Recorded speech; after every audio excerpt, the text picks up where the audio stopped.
আপনারা ডাক দিন, তখন যাই কি বলবেন আসসালামু আলাইকুম আস্তে, মানে ওই চিল্লে মাথা করে সালাম দিবেন না, আস্তে কেতারাম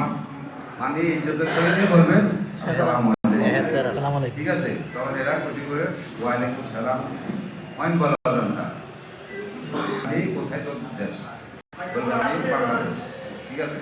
অথবা যে আপনার কোনো কিছু হাতিয়ে দিব যদি বাংলাদেশ আপনি নিবেন গ্রহণ করবেন,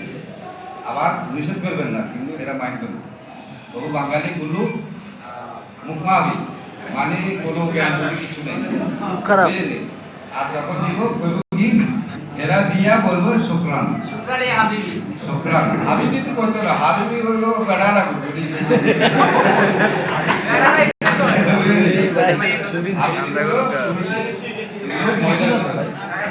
আবার আমরা মহিলারা আবার হাবিবি করি না, হাবিবতি মহিলারা বলেন হাবিবতি,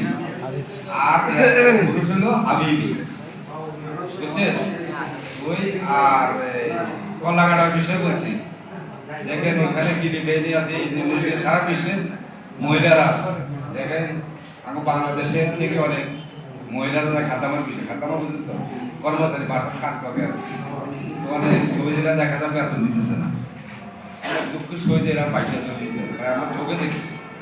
অনেক, আপনি দেখবেন সহযোগিতা করতে দেখবেন যে আমার একটা বাংলাদেশি মহিলা আসছে, আমি অবস্থা কোনো সহযোগিতা করতে দেবেন এর উপকারিতায় যাবেন, কিন্তু পরে আপনার বিপদে পড়ে দিবে, যদি কোনো পুরুষে দেখে বা এই বাসার থেকে আইয়া দেখে আমি বিপদে পড়ে দিবে, আর ওইখানে কোনো জিনার মধ্যে লিপ্ত হবে না, জিনা লিপ্ত হবে কলা কাটা, আবার সব ক্ষেত্রে কলা কাটানো, যখন মনে করেন কেউ করছেন যখন বিবাহিতের জন্য বিবাহিতের কলা কাটা হয়, আর যারা অবিবাহিত এদের জন্য কোনো এদের 101 ডলার হয়, এরপরে শাস্তি দেওয়ার পরে দেশে বাড়াই চিরকাল্লা বিদেশ দিতে পারবে, মাদ্রাসা যেতে পারবে, আর্মি কান্ট্রি ইউরোপে যেতে পারবে, আর আপনারা মনে করেন এয়ারপোর্টে যাইয়া স্কুলদার আছে না, কেউ ভাই আছে, কেউ খালা মানে খালু আছে, নিয়ে যাইব, আর এরা